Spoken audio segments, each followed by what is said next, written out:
It has imposed a draconian clause, as Mr. Mahta pointed out, Please. 171(2). But धन्यवाद सभापति prices महोदय, may मुझे इस बिल increase पे बोलने and का that has मौका to be- दिया। आज इस सदन में जीएसटी के 4 bill time table has gone. किए गए हैं, जिसका समर्थन करने के लिए मैं खड़ी हूँ।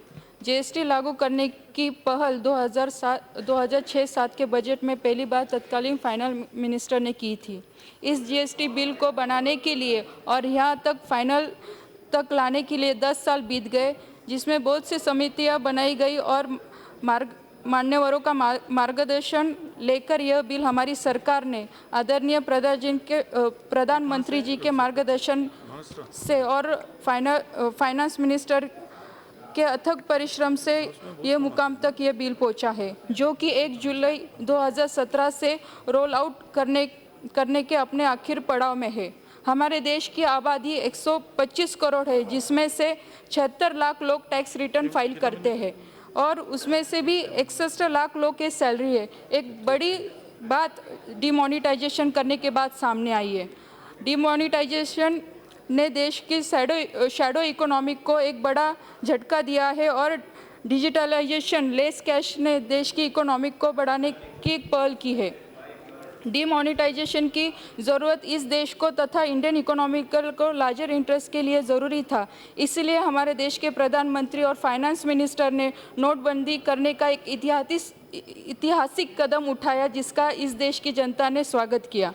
डिमोनेटाइजेशन का फ़ायदा व जीएसटी को अपने आप में एक इनडायरेक्ट टैक्स में बड़ी मात्रा में बदलाव है और जीएसटी के रोल आउट करने से इस देश की इकोनॉमी विश्व स्तर पर ले जाने की तरफ बढ़ने वाला एक यशस्वी कदम है। हमारी सरकार जीएसटी 1 जुलाई 2017 से रोल आउट करने के लिए तैयार है और इस प्रस्तावित जीएसटी बिल में इंडियन इकोनॉमी में 2% जीएसटी बढ़ने की संभावना है। पार्लियामेंट और देश की सभी स्टेट गवर्नमेंट के अलग अलग स्वीकृत से यह जीएसटी, जो कि विश्व का सबसे बड़ा एक टैक्स प्रणाली मार्केट होगा, one nation one tax GST tax पद्धति को इस अंतिम पड़ाव में लाने के लिए सरकार ने आदरणीय फाइनेंस मिनिस्टर के नेतृत्व में जीएसटी काउंसिल बनाने का निर्णय लिया है। इस जीएसटी काउंसिल में सभी राज्य के साथ बैठक और उनके सारे सवाल के समाधान करने से बहुत राज्य सरकार ने जीएसटी लागू करने की सिफारिश इस जीएसटी के माध्यम से केंद्र सरकार को की है। इन सभी राज्यों के सहमति से एक जीएसटी नेटवर्क की भी स्थापना की है, जो एक इंडिपेंडेंट कंपनी होगी और जीएसटी रोल आउट करने के लिए स्टेट और राज्य केंद्र और स्टेट गवर्नमेंट को ये सहायता करेगी। जीएसटी काउंसिल ने जीएसटी के लिए 5 टैक्स स्लैब के तैयार किए हैं, जो 0%, 5%, 12%, 18%, 21% का प्रावधान किया है। जीएसटी काउंसिल ने जीएसटी रेट को मैक्सिमम स्लैब की प्रोविजन भी इस बिल के माध्यम से की हुई है, कि जिसमें 20% सेंट्रल जीएसटी लॉ के लिए है और 40% इंटीग्रेट जीएसटी लॉ के लिए प्रस्तावित है। यह प्रावधान भविष्य में जिन राज्यों को नुकसान होगा उनके फ्लेक्सिबिलिटी के लिए किया गया है, लेकिन अभी जीएसटी के 5 स्लैब हो गए।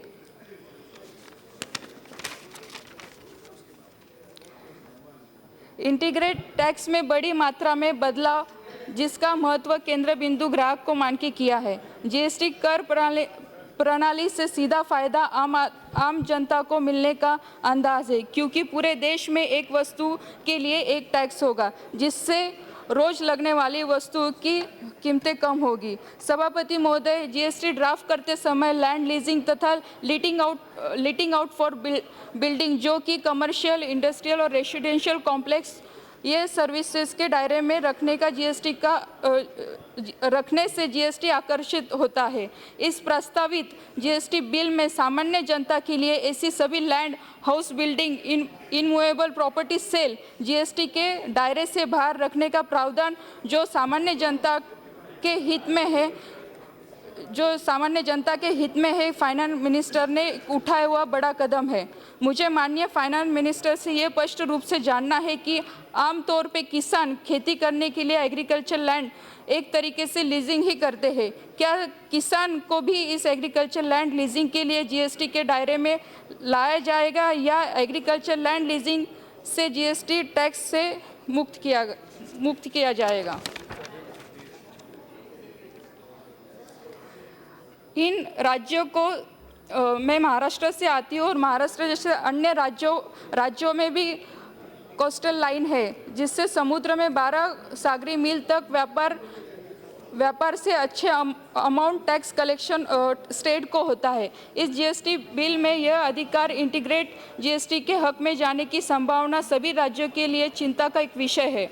ऐसे सभी राज्यों में यह टैक्स कलेक्शन राज्य का रेवेन्यू मानने की मांग की है।